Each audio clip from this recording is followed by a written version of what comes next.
Okay, the recording has started, and this is the January 8th, 2019 Crossplane community meeting. So we've got, let's see, I'm taking a look at the list here, and I think we have a couple of new folks here, and we don't have that many people here. So let's just go actually real quick and just introduce ourselves. We don't have to take too long doing that. But my name is Jared Watts, and I'm running this community meeting, and I'm one of the maintainers on the Crossplane project. Alcar, are you here? Do you have audio? Alcar, are you here? Do you have audio? Hello. Hey, I can hear you. So my name is Mitch, and I actually found out about the project about half an hour ago, and I realized you have the meeting today, so I thought I'd hop in and just listen in, because it feels like this is something that could be very interesting for us over here. It's I'm in the UK working for the Ministry of Justice, and we run a community multi-tenant Kubernetes cluster, and I think this might be something very useful for us. So very interested to hear about the roadmap and what 2019 is going to be about.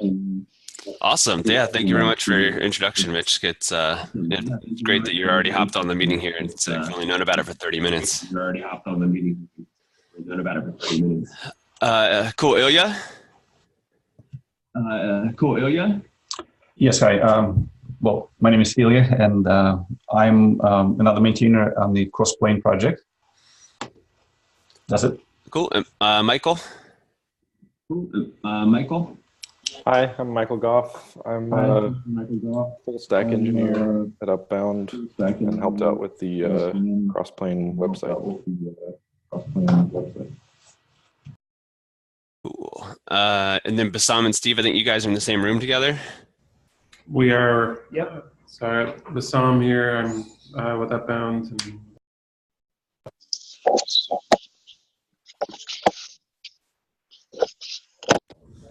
Cool. Omar, are you online and you have audio? I hope you hear me. Yes, I can hear you. Okay, so I'm Omar. I'm a cloud engineer in Paris, France, and I'm working in a company called CloudReach. And I just find the project interesting, and I love the talk at the KubeCon. Also, was that Ilya's talk about wrangling clusters and treating clusters as cattle? Yeah, that one. I just watched it 30 minutes ago. Awesome, man. That's great. Cool. Welcome. And Ravi, I think I already know you.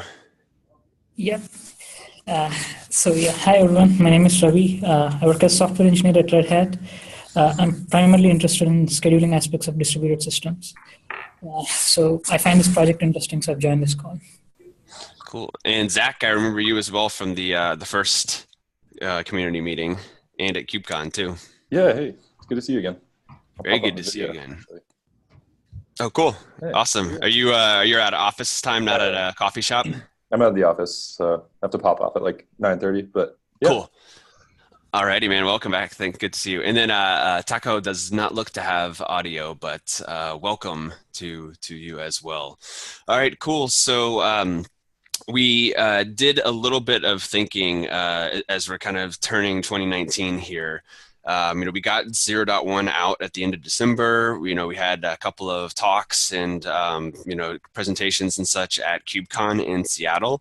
And we're trying to carry that momentum here. That we've got a nice community building here. We're really excited about that. There's a lot of interest in the project, and the reception has been really good so far. And we want to carry that momentum into 2019. So we took a stab at just some high-level planning for 2019. And I'm going to go through that real quick to just kind of get us on the same page about what we're sort of thinking about for the project for the next year, and then start maybe getting some feedback as well, because it's really important to remember here that this project is a community-driven effort, and we want to make sure that it's going in a direction that is going to be beneficial to the entire community. So this is just some thoughts here. This is not an official planning document. It's just kind of getting some of our initial ideas here down on paper. So I think the really important thing that we want to focus on here are some of the major themes that we want to be looking at here for 2019. Those are kind of centered or focused around the upcoming KubeCons. So there's KubeCon in Barcelona in I think in May, and then the North America one is in San Diego this year, I think in late November. So those will probably be good times to have kind of a major releases or big large executions on this overall vision. So in Barcelona, really you can sum that up as the theme for that one is trying to start executing on the full vision here. So there's a whole lot of concepts that we introduced in 0.1, and we want to take that further and keep working on delivering the entire vision of workload portability and scheduling for heterogeneous workloads. And that includes serverless, containers, VMs, all sorts of delivery of software for complicated applications. So that does not say that we will not focus on reliability at all. We want to continue to mature the project as well, but really most of the focus is going to be on delivering the full vision and kind of fleshing out a lot of these concepts that we've started to introduce.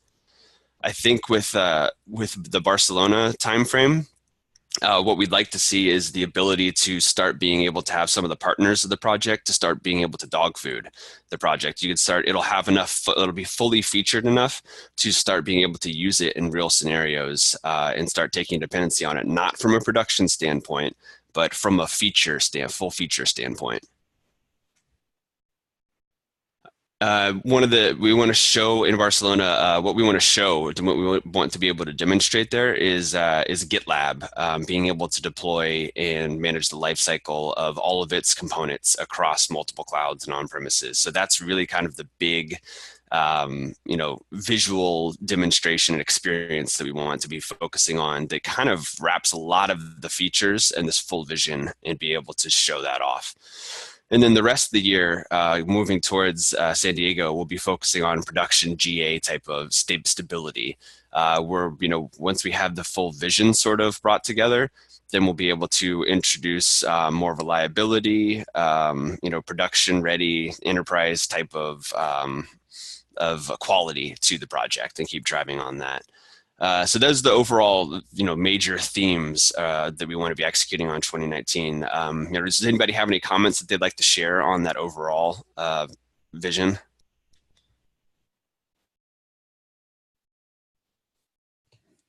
Most everybody's on mute, by the way, too. If anybody was wanting to talk right now, just a reminder, you have to unmute yourself. All right, so let's keep going then.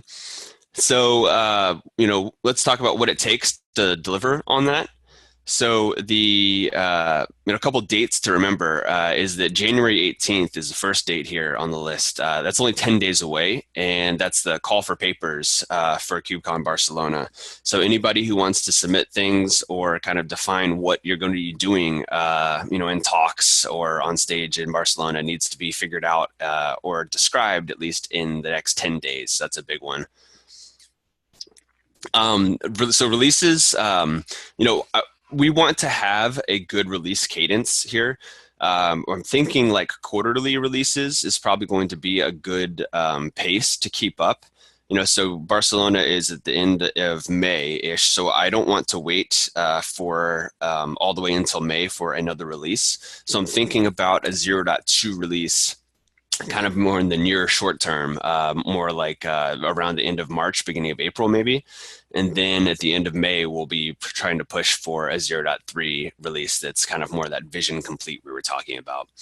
Another important date is July 12th for the North America call for papers, but that is very far in the future right now, and we can take a little breather from that. And then, as we mentioned, the KubeCon North America in San Diego is November 18th, and that's where I happen to live. So I'm very excited about that, to have a KubeCon right here in my local hometown. So I'll be happy to show people some of the delights of San Diego. But if it's doesn't have to do with the ocean, I might not know as much about it as you might expect. So talking about building the community a little further, we've got some engineering resources that are already, have put some time into this project, and obviously we want to keep expanding that. We want to build the community and have more contributors to it. So we need to think a little bit about, what sort of what the community looks like to be able to deliver on this full vision. It's not just a two-person project. It's going to be much bigger than that. And another thing to think about too, if a PM role sort of fits into that, if there's going to be somebody that wants to, rise up and kind of take some of the more, project management tasks on, and maybe sort of, integrating with partners and things like that. So that may be something that we're missing right now in terms of skill set that might be interesting to have from the community. And then we'll talk about it in the roadmap too, but these are some of the really important features that we've identified. So delivering on this vision of, portable workloads and scheduling workloads that are heterogeneous across multiple cloud environments and local environments. One of the big things that we need to execute on, there's a whole lot of meat there, is the scheduler. Ilya has started on some of that design work that he's kind of tackling on right now, and that's going to be a huge, big, meaty feature that's going to take a lot of work to really kind of be able to optimize for scheduling resources in the right region or cloud provider, scheduling for optimizing for certain attributes like cost and things like that. And so I think it's important too that we make that extensible so that other schedulers can be plugged in, and that everything doesn't have to be jammed into the one in-tree scheduler. Obviously, expanding all of these supported resources. We have buckets, we have MySQL, we have Postgres now just recently, we've got Kubernetes clusters, but we want to keep expanding that, in order to support complicated applications and heterogeneous applications. We need to expand, the set of managed services for cloud providers that we support, and also expand, local scenarios as well. Distributed software solutions that maybe use the operator pattern, and also other cloud providers that we're not even, haven't integrated in with yet. There's a bunch of other ones out there. We focus on Azure and AWS and GCP so far, but there's other ones that would be great to integrate with also. We already talked about heterogeneous workloads, and there's a lot of work to think about here, like serverless. We want to do that. We want to be able to help with deploying functions, and be able to allow those to be part of your applications that you can deploy across clouds and on premises with Crossplane. But there hasn't been much thinking on that, so we need to start digging in and get design on that. And then there's a whole bunch of, engineering improvements. We want to keep this project at a high quality level and efficiency and process and all sorts of things. And the experience of the project is important too. There's some rough edges right now that we want to smooth out. And that's something that I think is going to be really big for getting feedback from the community on is, people that are actually using this are starting to get some experience with it. What are the rough edges? What are the things that we need to smooth out? What are the features and scenarios that we need to enable that we might not have thought yet? And then, of course, reliability and perf is huge for that sort of that getting towards GA stability, production ready. So I think the rest of this stuff is, like designs here that we want to, that we need to get going on. Ilya's already started on a scheduler design. Heterogeneous workloads, we need, some more thinking about like how we introduce serverless. And then also, what we actually want to show in Barcelona. I'm taking a stab at that right now to sort of figure out what the experience that we want to be able to show off in a few months is, and then we're going to work backwards from that to start implementing it. And I think that's pretty much everything I had in this 2019, high-level planning thinking document. Does anybody have any comments they'd like to share? Yeah, I guess I have a quick question. Under that heterogeneous workload types bullet point, there's the Helm charts, like sub bullet. The Helm charts one, yeah. Would you mind elaborating on that a little bit? Yeah. So this is all early thinking, but really, what the goal here is to be able to have some flexibility and a pretty broad coverage about, the structure or makeup of applications that can be deployed using Crossplane. And so right now, it's pretty simplistic where, it's a Kubernetes deployment. A workload right now is a Kubernetes deployment and maybe a service on top of that for ingress to it too. And that's pretty constraining. That's not very flexible.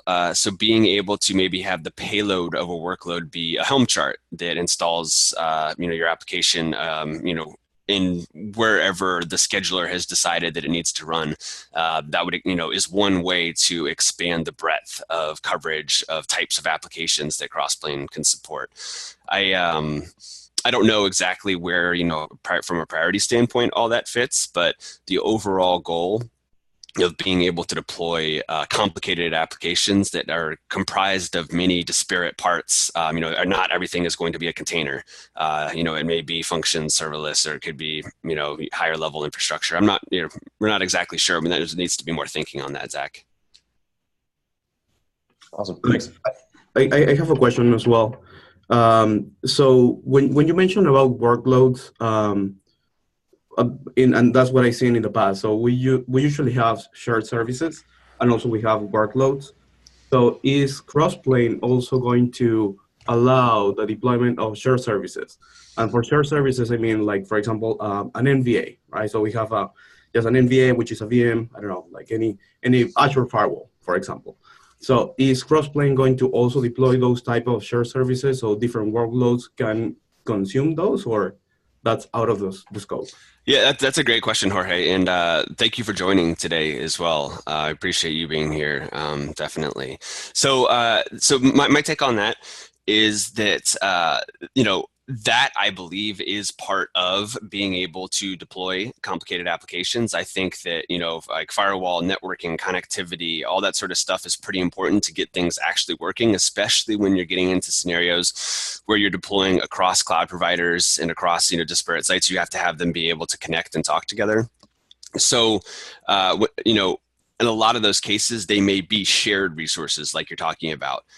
And so there is some, where did I capture that? There is, here we go. There's this bullet point here. So there's a concept of, a workload being able to declare the resources that it needs, inside of its workload. And it seems to be, there's a definite possibility that some of those resources, like network connectivity or some shared, those resources may be shared.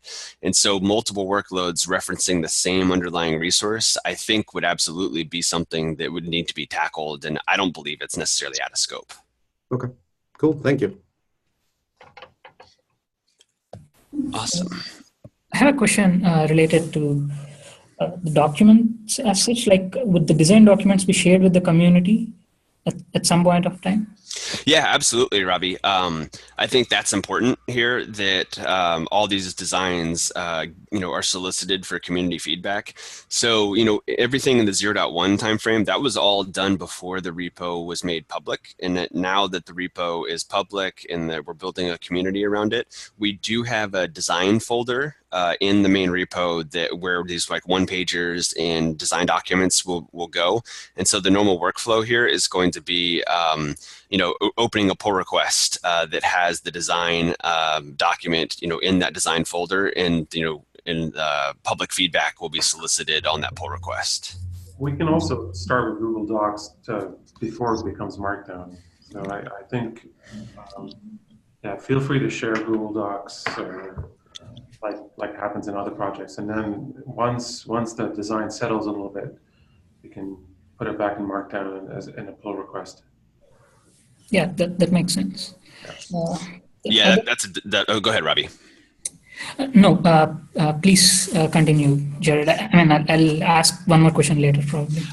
Yeah. The only point I was going to make is that, in agreement with Bassam is that, that work, I believe, and I think, Bassam does as well, and we've seen it work with other projects, that, a Google shared document is much easier to collaborate in than a pull request with Markdown that gets a little unwieldy, and it's not quite as interactive. And so starting with the shared document when there's going to be a lot of collaboration makes a lot of sense. And then as things settle, like Bassam said, moving it to a pull request and Markdown and more solidified. So go ahead, Ravi. Yeah. Other question I have is, we are trying to add like more managed services or cloud provider managed services as part of the milestone. Or like, is every managed service for every cloud provider going to be in the same repo? Or because we can have like 50 managed service for a cloud provider, and we may need to have like 50 controllers or 20 controllers or 30 controllers. So all of them are going to reside within the same repo, or?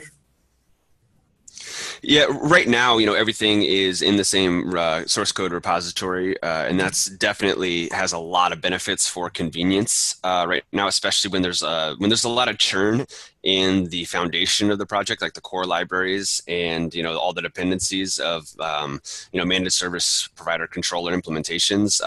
Take dependencies on that core library that's still churning a lot. Having it all in one repo is so much more effective from a developer iteration standpoint. But I don't think it's out of the question at all that eventually you may move to a model where you have each cloud provider gets their own source code repository. That's definitely possible. Bassam, did you want to add on that? Yeah, or independent cloud offerings. So I think one important distinction is I don't think there is anything. The decision to be in tree or out of tree is almost just a packaging and efficiency productivity decision, not one where it's an architectural difference. If you're out of tree, you should be able to do everything that an in tree provisioner can do. And so we should try to keep that property. And then, if that's the case, then we can move code around and think about versioning and packaging later. Right now, there's a ton of efficiency, as Jared mentioned, about keeping everything in tree for the types that work as we iterate. Over time, I think we'll probably break things up. Yeah, that makes sense. Yep. I've got a question as well. So obviously, as I said, very new to Crossplane. So I was thinking, I haven't had the chance to go through all the docs yet. Is it fair to think of it as sort of a Terraform on top of Kubernetes, where, in the sense that you could have, say, the equivalent of a Terraform provider, provisioning essentially any kind of service that makes sense, whether it's a managed service or as you have in that list, like a Helm chart or any kind of heterogeneous service, essentially. Does that make sense? Yeah, and that's that's something that I think is a good way to start thinking about it. That you can think of Crossplane as deploying a lot of services in a lot of different environments. It's sort of similar to what Terraform does, but I think a big difference here is that Crossplane is really focused on portability of your workloads. So you define your application in a single way, and then with these abstractions and primitives that Crossplane provides, that same application will be able to be deployed without any changes to all those different environments. So it's it's very portable across all those environments. So that's something that Crossplane focuses on heavily. And then also a big difference too is that all of these the controllers, the software that does the deployment and provisioning of your resources, they're all in active reconciliation loops. So they don't just deploy it up front and then go away, kind of like Terraform apply. They sit there in active reconciliation loops, and if things deviate from the desired state that you want, then it would be able to take steps to bring it back to your desired state, which is definitely a big difference. So it's actively managing it ongoing. Yeah, so pretty much the way Kubernetes itself does things. Absolutely. Yep. Yeah, no, that sounds brilliant. Thank you. I have one question, if I may. Have you started working on the GitLab deployment with Crossplane? I sorry, my audio cut out. Could you repeat that, Omar? Have you started working on GitLab deployment with Crossplane already? Yeah, so we've got some initial work on that. It is very early still. We're sort of There's two different ways to attack it. One is all the managed services that or the components that that GitLab uses, such as Redis and Postgres and things like that. You know, we've added support for a lot of those already. But then the overall big picture of, you know, what does GitLab need as a whole cohesive, complicated application in order to deploy successfully, and what features are needed for that. That we're still in the design phase for, and we're kind of, you know, in requirements gathering and understanding of that. So that's early right now for that GitLab support. Is it open? Is it somewhere on GitHub or on your blog or somewhere on the internet? It will be the work that work that's been done in the requirements gathering is kind of scrawled and scratched across a lot of like text files and notes that I have locally. So it's not to a point yet where it's shared. Okay, thank you. Yeah, I think both, I would expect both the GitLab work and the Crossplane work to all be done in the open. As you know, the GitLab community is another open, very open community. And so we'd expect all this work, as it starts progressing, to be happening all in repo and in the GitLab repos. Yeah, and that's probably a good example of, you know, where like a shared doc will be used initially to kind of collaborate and solicit a lot of feedback early on. Omar, are you asking because you're interested in contributing, or are you kind of wanting to see the details of how this thing progresses? Well, both. I'd like to contribute, and I'm also interested in seeing how it evolves. But I'm mostly interested in contributing to deploy something with Crossplane. Great. Yeah. I think I believe there is most of this stuff will start showing up as early as like next week in terms of issues, and so definitely keep track of the Crossplane repo. And if there's a GitLab repo that gets created for this work, we'll probably try to cross-reference those, and we can bring it up at the next community meeting as well. Thank you, Bassam. Yeah, thanks, Omar. Yeah, no, Omar, it's definitely useful to, you know, to have that that knowledge too, that, you know, you have interest in that. You know, that's why I like these community meetings and this ability that we have to kind of, as a community, discuss, you know, what's important to us, and, you know, make sure that we're all going in a shared direction, you know. So yeah, thank you very much for bringing that up. My pleasure. I do have an additional question. So we talk about like the Azure world. So we have the Azure policies. So with the policies, so we can actually control if a specific resource is compliant or no. So how is Crossplane going to manage compliance, say like ISO 27001, just to name something? So is that something that is going to be included?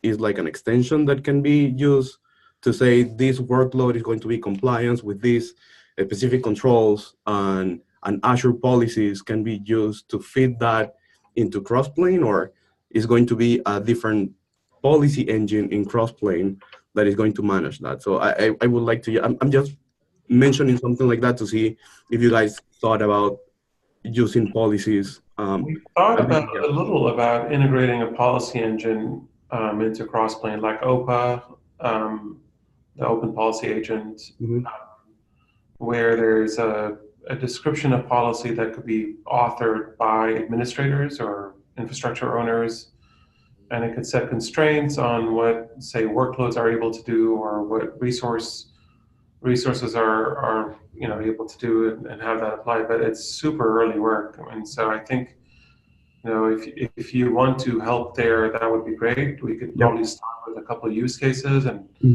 a Google Doc on this, and try to see if we can capture some scenarios and help drive this. But really interesting scenario to think about, you know, compliance uh, with as a policy, and also, it might even relate to scheduling, as I think we talked on Slack on, Yeah. Can I pick providers or vendors or offerings based on policy related to compliance?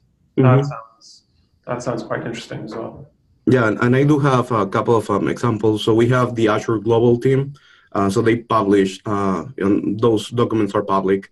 So I can just go and use those, for example, for some PCI compliance workloads. And maybe we're going to start with those. Yeah, and I can definitely help on Yeah, that. feel free to kind of start a document on this and capture some thoughts. If nothing else, it'll be kind of use cases that we could start thinking through as we work through the rest of this.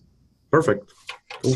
Yeah, and Jorge, I think you had already opened an issue about compliance in Azure. Yeah. So yeah, so if you are able to start a document that starts kind of collecting some of those ideas, that linking it to that issue would be really helpful. Will do. Awesome, Thank you. thanks, Jorge. No problem. All right, so let's move on. In the planning document that we were just looking at, I started an effort at sort of capturing that in our roadmap as well. There's an open pull request for this, number 275, to discuss this further. So it's not, committed to the main roadmap yet. But this is just a quick look at, the ideas in that planning document, and, capturing them in more formal in the roadmap here that's published in the repo.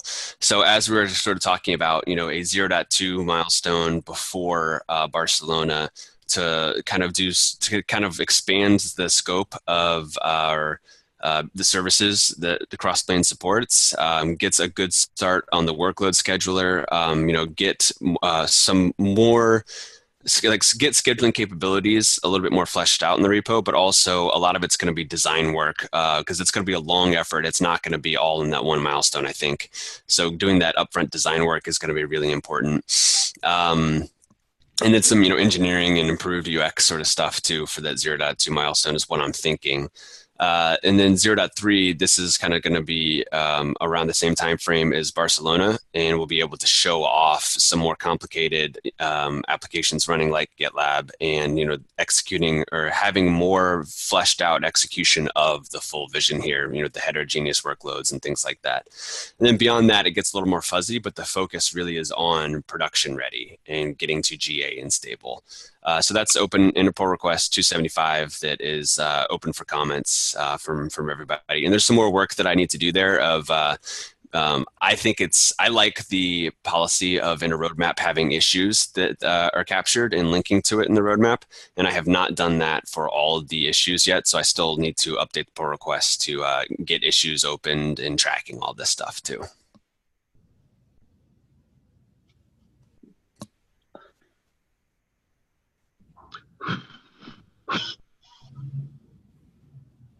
All right. Yeah. So if anybody wants to comment on that, it's pull request 275, and a link to it is in the agenda document.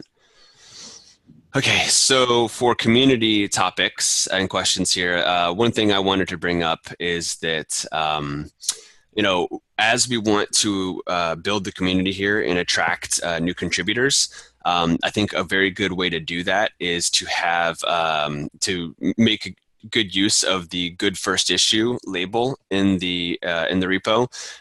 We need to take a pass and identify more issues that fit this. There's only a handful right now, but that have been tagged, but I know that there are definitely more of them that fit that bill. So if you are a new contributor interested in providing commits or fixing issues in Crossplane, this good first issue label is, it will be a good set of ones to tackle first and kind of get ramped up there. And as engineers that have been in the repo for a little bit longer, we are very happy to help onboard and ramp up new contributors. That is something I am very much in support of and would love to spend time on. And part of that process of onboarding and ramping the community up is definitely being able to capture that and duplicate that as well. So beefing up our documentation or examples or whatever it may be to provide new contributors with the resources they need to be successful on their own, with less involvement from other engineers, is always a good thing. So, but as we get that off the ground, I am more than happy to help ramp people up.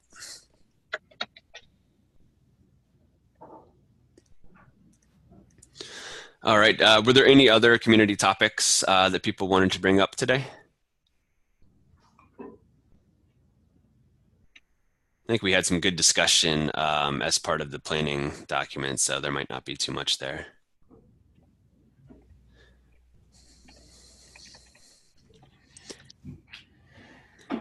All right, let's, so then another segment here of the community meeting is talking about pull requests that we want to kind of make progress on or have a little bit of discussion on. There's only one, I think, that's still open that I don't know if there's some good traction on it, that Luke had opened about kind of streamlining some of the EKS support, because there's a few manual steps right now, and this would add the ability to streamline some of that. I don't think, oh, there's a chat going on too. Sorry, let me make sure that I'm not missing anything there. Sorry. Oh, cool. This is from Jorge. Thank you, Jorge. And yeah, so I think that this needs a review. Ilya, is this something that you would be able to take a look at? I think you have more familiarity with this topic and be able to provide some feedback if needed. I can look into it. Awesome. Thank you, Ilya. I'm not sure I have more familiarity, but yes. Cool. So I think that's all I had on my agenda for today. But if there's anything that anybody wants to bring up now, we have a few minutes left and we could have that discussion now. Otherwise, I will give you all 15 to 20 minutes of your life back. Cool. Alrighty. So all of the recordings here get recorded and then put up to YouTube. So we have the Crossplane channel here. So we have a couple playlists here. One of them is the community meetings here, and that's where this meeting will get uploaded to. And then we also have some talks that we've from the last KubeCon there. So if you miss any of those talks, like Ilya's Clusters as Cattle talk, which was amazing, you can go to that playlist and check it out there, and then check out any of the community meetings that you happen to miss. Alrighty, so I'll go ahead and stop the recording now, and then we will see each other in 2 weeks from now at the next community meeting. Awesome. Cool. Thanks.